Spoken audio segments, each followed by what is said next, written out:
Continuamos con la información en este espacio de noticias. Ahora lo hacemos desde la entrevista de Informa TVX.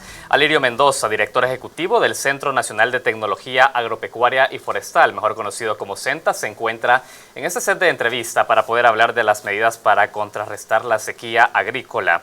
Sabemos que la sequía ya ha dejado muchos costos en el país. De hecho, recientemente el Banco Central de Reserva ha estimado un impacto en las proyecciones de crecimiento económico al cierre del 2015, bajando la proyección del 2.5% del PIB al 2.3%. También algunas gremiales agrícolas han estimado que cerca de 152.475 manzanas de maíz blanco se han visto afectadas, lo que representa alrededor de 7.6 millones de quintales de maíz perdidos en El Salvador a partir de esta sequía agrícola. Estaremos hablando de este tema en los próximos minutos. Para nosotros es importante conocer su opinión a través de redes sociales, @ExpresaTVX y @CanalTVX, nuestros espacios de interacción. Ahora sí, me da mucho gusto recibirlo en este espacio de entrevista. Director ejecutivo Alirio Mendoza, bienvenido a TVX. Muchas gracias. Buenas tardes, es un gusto estar aquí en este prestigioso canal. Un saludo a toda la teleaudiencia de TVX y en particular a nuestros estimados productores y productoras agropecuarios y pesqueros del país. Excelente. Muy bien, ese saludo. Nosotros queremos conocer, director, el CENTA. A ver, el CENTA como Centro Nacional de Tecnología Agropecuaria y Forestal, un espacio que podría estar generando capacidades técnicas a los agricultores en nuestro país. ¿Está teniendo algún tipo de acciones para poder contrarrestar la sequía en El Salvador? ¿Ustedes como CENTA han podido contribuir a esta lucha que impulsa el gobierno contra la sequía? Sí, definitivamente el CENTA desde hace muchos años antes de que apareciera este fenómeno en forma grave, en forma severa, digamos, ha destinado esfuerzos precisamente a la generación de tecnologías que pudieran enfrentar esta situación. Y me refiero específicamente al desarrollo de variedades con alta resistencia a altas temperaturas y a condiciones de sequía. Y esas son las variedades que hoy se están distribuyendo a través de los paquetes, tanto de maíz como de frijol, que distribuye el Ministerio de Agricultura y Ganadería, y eso ha hecho posible que exista menos volúmenes de pérdida, digamos, porque son variedades que pueden resistir periodos largos, relativamente largos, sin la humedad total necesaria para el desarrollo de los cultivos.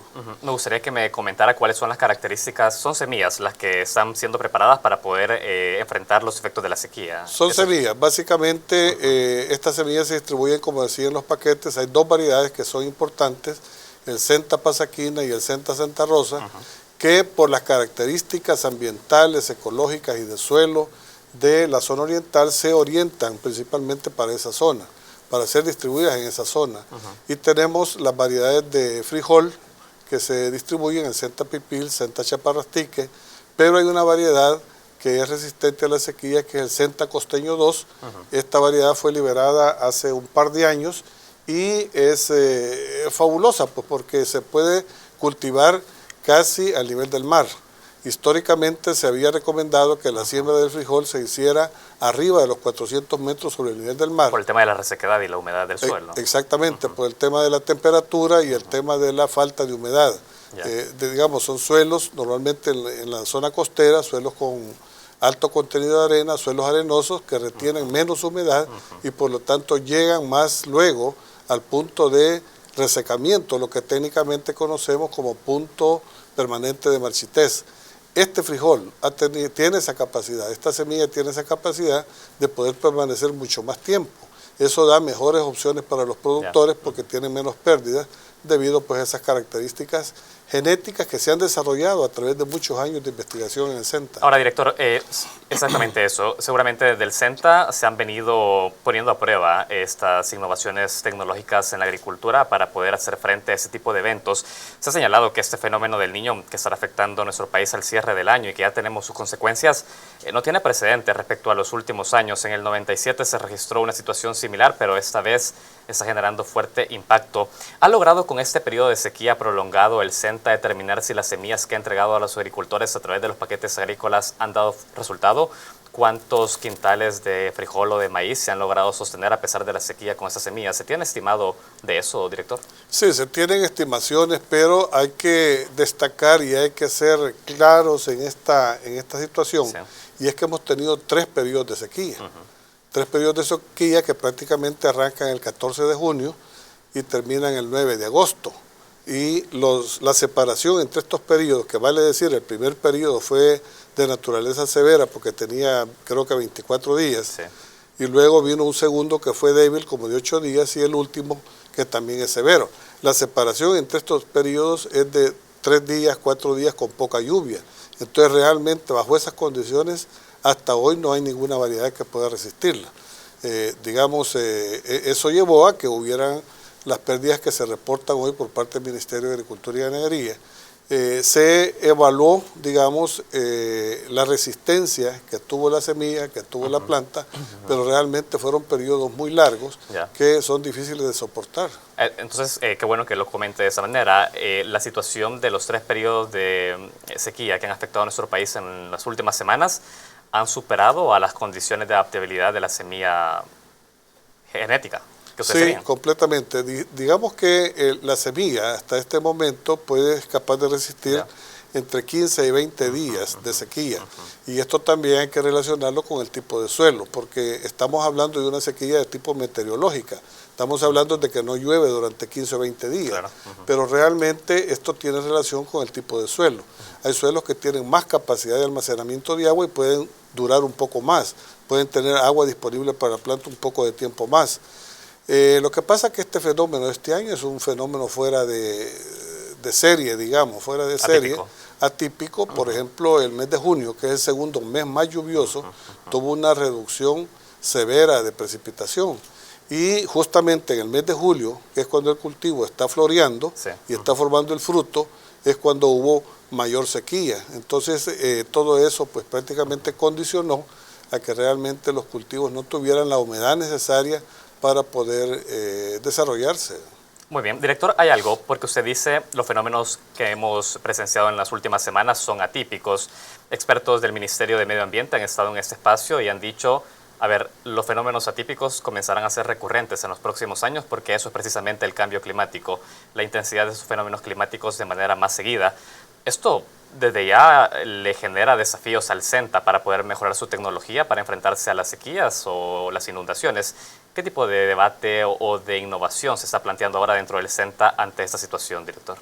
Definitivamente, el análisis es bastante integral, digamos, no solamente por el tema de la generación, el desarrollo de semillas con resistencia a la sequía, sino también con una serie de tecnologías que nos permitan el poder ir enfrentando el fenómeno.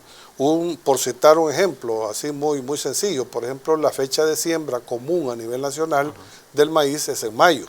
Sin embargo, eso nos ubica en el riesgo de que el cultivo, cuando está en floración o fructificación, como decíamos, pueda tener déficit de humedad, déficit de precipitación. Y entonces, posiblemente lo más conveniente sea mover la siembra al mes de agosto. ¿Definir la fecha de la siembra le corresponde al SENTA, director? No, realmente eso depende, digamos, del resultado de los estudios. Más bien el SENTA estaría haciendo un análisis bastante integral que permita tomar una decisión o generar una recomendación técnica para los productores. No es tanto una decisión como tal, más bien es una recomendación técnica que se estaría generando. Pero aparte de eso, eso ya es una medida, digamos, que podría ayudar a resolver el problema.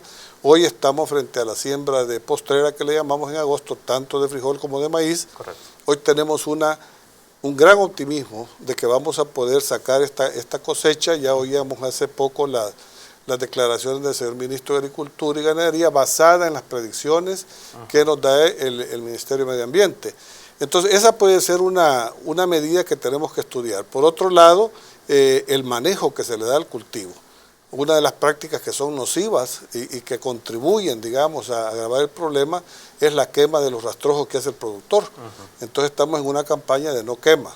La forma de fertilizar, digamos, ¿qué más? El uso de algunas técnicas de riego, de almacenamiento de agua. Tiene que ser un análisis integral que nos permita poder enfrentar este problema, ¿no? El uso de los fertilizantes en la siembra, quiero hablar de eso. El SENTA ya ha determinado a través de diagnósticos a partir de esa situación que hay algunos agrotóxicos que no deberían de seguir siendo utilizados en el campo salvadoreño para algunos cultivos, director. De hecho, estamos haciendo investigaciones de sustituir productos químicos por productos biológicos y orgánicos. Bien. Quiero decirle que tenemos un programa de investigación con la cooperación de una empresa cubana, con asesores cubanos, y tenemos otro tipo de cooperación que nos permite investigar cuáles son los productos sustitutos que vengan precisamente a sustituir a los productos químicos por productos biológicos que tienen mejor conveniencia desde el punto de vista ambiental e incluso desde el punto de vista costo, pero eso todavía lo estamos estudiando. Esperamos que el próximo año ya tener algunas alternativas de sustitución. De manera, digamos, preliminar, ¿nos podría adelantar algunos de estos agroquímicos que ha determinado el CENTA que no deben ser utilizados y que podrían ser sustituidos por un producto de carácter orgánico, director? ¿Ya podría adelantar algún nombre? Bueno, no nombre específico, digamos, de marca o de algún componente químico, pero en general los herbicidas, por ejemplo, algunos madurantes que se utilizan en la caña de azúcar, que son bastante, afectan, digamos, la salud, afectan el medio ambiente, esos, y en general todos los agroquímicos que tienen viñeta roja, que son los más tóxicos, digamos. Entonces la recomendación nuestra es que por el momento se privilegie el uso de productos que tengan viñeta verde y el uso de productos orgánicos. Muy bien, y el otro año estarían diciendo cuáles son los productos de viñeta roja ya específicos que no deben de utilizarse y ser sustituidos, ¿es así? Incluso hay unos de viñeta verde que son bastante tóxicos. Entonces sí, estas investigaciones nos van a llevar a determinar cuáles son los productos que podríamos sustituir. Excelente, director. Yo tengo más preguntas para hacerle, pero tenemos que hacer la primera pausa de la entrevista. Continuaremos conversando de este importante tema.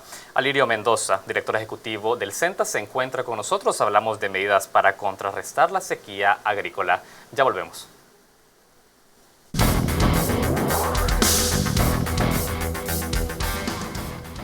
Continuamos con la entrevista de Informa TVX. Alirio Mendoza, director ejecutivo del Centro Nacional de Tecnología Agropecuaria y Forestal, mejor conocido como CENTA, se encuentra con nosotros en la entrevista. Hablamos de las medidas para contrarrestar la sequía agrícola.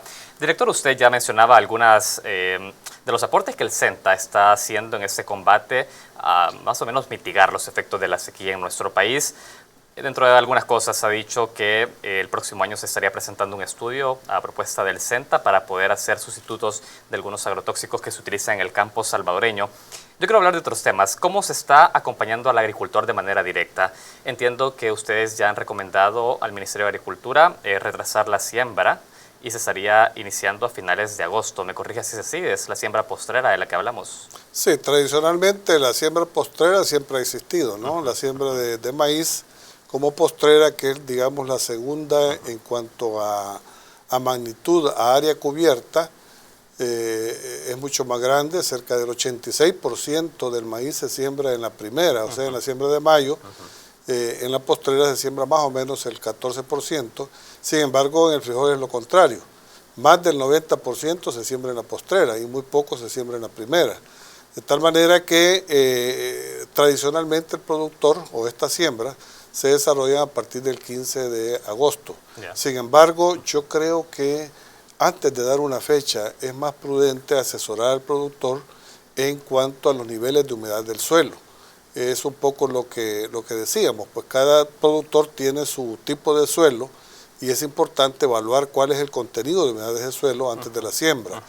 Y eso es parte del esfuerzo que estamos haciendo con cerca de 360 extensionistas ubicados en 38 agencias a nivel nacional, donde pedimos a los productores que se aboquen a estas agencias y que vayan a consultar cuál es la técnica para identificar el nivel o el contenido de humedad del suelo. Es decir, más que casarse con una fecha general para todo el sector agrícola, ustedes lo que están diciendo es, mejor verifiquemos en cada campo específico cuánto nivel de humedad hay en la tierra. Exactamente, eso es. A ver, yo le pregunto algo, los 525 y 550 milímetros de lluvia que necesita el maíz y los menos de 500 que necesita el frijol, ¿esto aplica para todo el suelo salvadoreño, estas condiciones? Sí, hay que decir un aspecto, esto que se está planteando es una demanda, digamos, de agua del cultivo a nivel general. Tiene sus variaciones porque esa demanda está en función del clima de la zona. Indudablemente que el maíz, por poner un ejemplo, demanda más en San Miguel, en la zona sur de la Unión, que por ejemplo a mediados de Morazán, por decir algo. Pero las diferencias no son grandes. Quizás lo más importante es el contenido de humedad que tenga el suelo para poder proveer de esa humedad que necesita el cultivo. Así que cuando nosotros hablamos de 500 a 550 milímetros, podríamos extrapolar ese rango a nivel nacional, como demanda. Ahora, ¿cuánto ofrece el suelo? Eso es lo que tendríamos que ver, por lo menos para la siembra, es la evaluación que tendría que hacer el productor para determinar si está listo el suelo para recibir la semilla y que tenga un buen desarrollo. ¿Me corrige si esta técnica para determinar la resequedad o humedad del suelo por parte del agricultor es una técnica que ustedes están intentando impulsar dentro de la práctica agrícola o es algo que siempre se ha hecho pero que de alguna manera ahora se ha dejado de lado? ¿Cómo es esto? Yo creo que es una técnica que se ha perdido un poco, ¿verdad? Entonces nosotros queremos recuperar esa técnica porque hay un elemento bien importante. Para una condición de humedad del suelo, X, digamos, el éxito en el desarrollo del cultivo va a depender del grado de humedad a la hora de sembrarlo. Correcto. Entonces para nosotros es bien importante. Hay diferentes técnicas, indudablemente, que ocupan equipos sofisticados, algunas técnicas de laboratorio y todo eso, pero al productor le estamos recomendando que abra, en términos prácticos, un hoyo a 30 centímetros y que a esa profundidad pruebe la humedad del suelo. Si es suficiente humedad, entonces puede sembrar. Para eso habrá que esperar pues, el momento adecuado, posiblemente en zonas con suelos arcillosos, con suelos francos, ya esté alcanzando o ya ha alcanzado, por ejemplo en la zona central y zona occidental ese nivel de humedad, pero en la zona oriental que ha llovido menos incluso, todavía no se alcanza. Ahora, sabemos que las fases de sequía que han afectado las últimas semanas a nuestro país han sido de una manera muy particular en el oriente de El Salvador. Recientemente, ustedes junto al ministro de Agricultura han sostenido un 90% de probabilidades a la caída de 700 milímetros de precipitación en el corredor seco salvadoreño, lo que permitiría tener buenos resultados en la siembra postrera. ¿Esos 700 milímetros aplican para el oriente del país o cuántos de estos aplican, por ejemplo, específicamente para esta zona que ha sido más afectada por la sequía, director? ¿Se tiene este estimado? Sí, de acuerdo a las perspectivas que nos ha anunciado y que nos ha facilitado el Ministerio de Medio Ambiente, estos 700 milímetros es en las condiciones más desfavorables a nivel de país. O sea, eso corresponde justamente al corredor seco, la zona sur de San Miguel, La Unión principalmente, la zona sur occidental de Huachapán y un poco la zona alrededor del lago de Huija, digamos, un poco ampliado. Esas zonas son las que van a tener 700 milímetros, que es lo menos que se está prediciendo que va a llover. Ya aún en esas condiciones consideramos, al relacionarlo con la demanda de agua del cultivo que hemos estado hablando, al relacionarlo vemos que hay unas grandes posibilidades de que se produzca la cosecha. Ahora, en el resto del país, pues tiene condiciones mucho más favorables, que andan por los 800, 900 milímetros y una zona particular justamente en la región norte de Morazán y un poco de Chalatenango, donde tenemos una previsión de hasta 1.300 milímetros. De tal manera que eso nos da un gran optimismo de que podamos sacar la cosecha de postrera, tanto de maíz como de frijol. Exactamente. A pesar de que existe una buena proyección de la caída de 700 milímetros de lluvia, a pesar de eso, ustedes recomiendan a los agricultores siempre hacer la prueba de humedad del suelo. Sí, definitivamente. Porque ese es el momento importante, digamos, a la hora de sembrar, que tenga un contenido de humedad adecuado. Muy bien. Director, yo quería saber algo. Si ustedes tienen una proyección que la sostienen con un 90% de probabilidades de lluvia en esas condiciones óptimas para el cultivo, me imagino que también con un 90% de respaldo ya pudieron hacer las proyecciones de cuánto podrían cosechar al cierre de la siembra postrera. Ya se tiene el número de cuántos quintales de frijol o de maíz puede producir el campo salvadoreño luego de este periodo seco. Estamos partiendo, en el caso del frijol y del maíz, más que todo el frijol, estamos partiendo del número de paquetes que se están distribuyendo, que son 200.000 paquetes. Consideramos que podríamos tener una superficie, digamos, o más bien una producción similar a la del año pasado, que puede andar arriba de los 2.5 millones de quintales. Y en el caso del maíz, estamos hablando de 100.000 paquetes que podrían estar, digamos, por unos 4.5 a 5 millones de quintales. Eso sería un poco la expectativa nuestra y que vendría a equilibrar en buena medida lo que se perdió, digamos, durante la primera siembra. Hay que decir de que en el caso de Oriente y una buena parte de la zona paracentral, los productores no sembraron la semilla que se les dio en el mes de mayo, sino que la han guardado para la siembra hoy de postrera.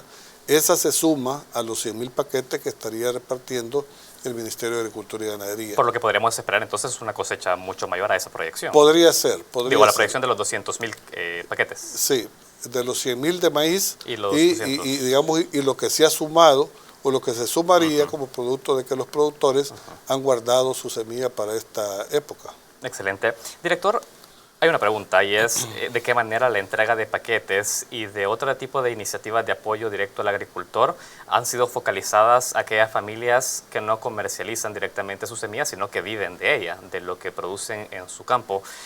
¿Hay alguna respuesta para esto? ¿Se ha determinado desde el gobierno cuáles son esas familias o sectores campesinos que viven específicamente de lo que cultivan y por eso es precisamente la necesidad de ayudarle de manera focalizada? ¿Se ha estimado esto? ¿Qué se ha hecho para ellos? Sí, básicamente tenemos a partir del censo agropecuario, que esa fue la base, digamos, con lo cual se construye el padrón mediante el cual se hace el reparto de los paquetes. Indudablemente ese padrón se ha venido evolucionando, ha venido creciendo, se ha venido depurando, pero tenemos a partir del cuarto censo agropecuario una población de 325.000 productores, que son el 82% de los productores de nuestro país, que siembran para la subsistencia. Estas son familias de subsistencia que ocupan principalmente mano de obra familiar, que tienen menos de 3 manzanas, que no tienen excedentes para la comercialización, y ese, digamos, es el objetivo principal de estos paquetes. Indudablemente que se ha venido ampliando, se ha venido sumando,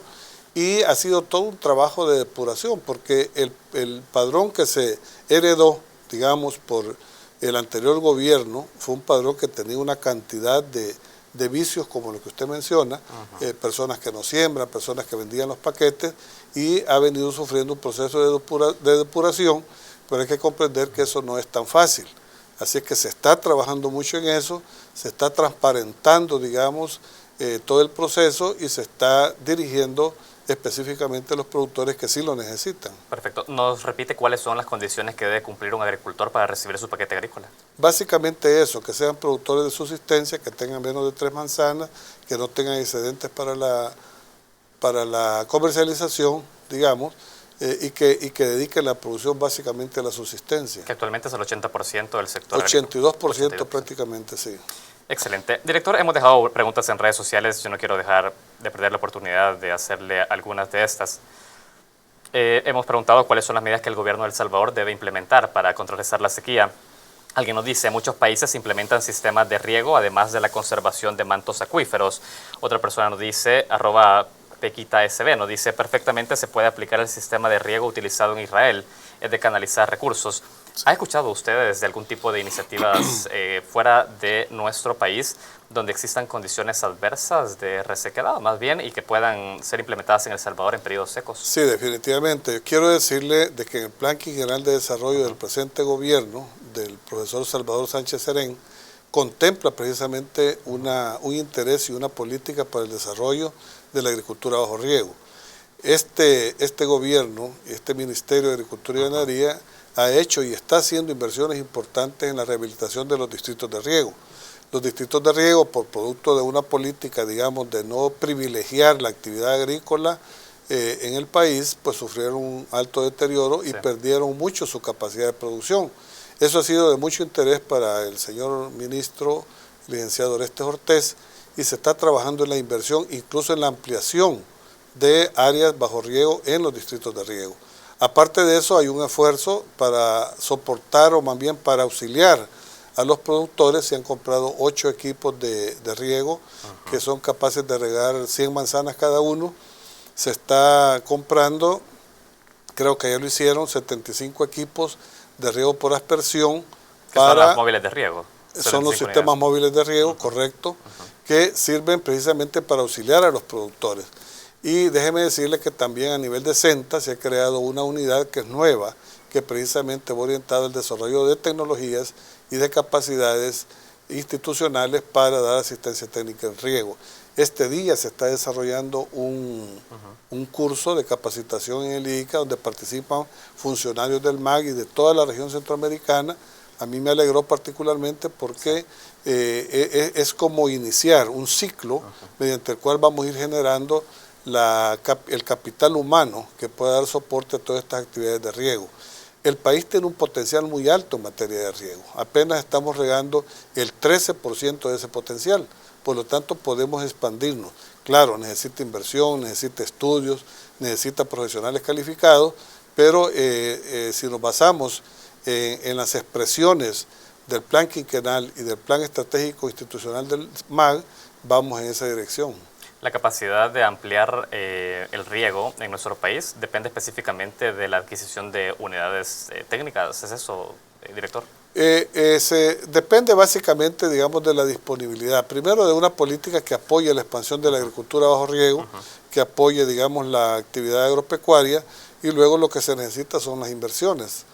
Tenemos, como le digo, suficiente suelo, suficiente agua para poder ampliar esa frontera, pero necesitamos capacidad técnica y financiamiento. Perfecto. Director, yo tengo que ir cerrando esta entrevista. Me gustó lo del financiamiento. ¿Ya hay un estimado de cuánto se requiere para poder impulsar un proyecto de ampliación de sistema de riego en el campo salvadoreño? ¿Ya tiene estimado el CENTA esto? No, en general no estamos trabajando en eso. Estamos trabajando precisamente en el Plan Nacional de Riego, que tiene diferentes acciones, no solamente en el tema de la estructura, lo que le podemos llamar el componente estructural del riego, sino que también en la parte no estructural. Eso significa el desarrollar las capacidades entre los productores para que puedan hacer un buen uso del agua. El agua para riego en el país significa más o menos el 60 al 70% del total del agua que se extrae de las fuentes, y debemos de hacer un buen uso y aprovecharlo de la mejor manera.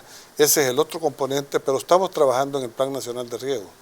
Alirio Mendoza, director ejecutivo del Centro Nacional de Tecnología Agropecuaria y Forestal, CENTA. Se nos agotó el tiempo de la entrevista, pero ha sido un gusto conversar con usted y conocer esos aspectos técnicos que hacen también a la agricultura del país. Le agradezco mucho el tiempo. Cómo no, muchas gracias.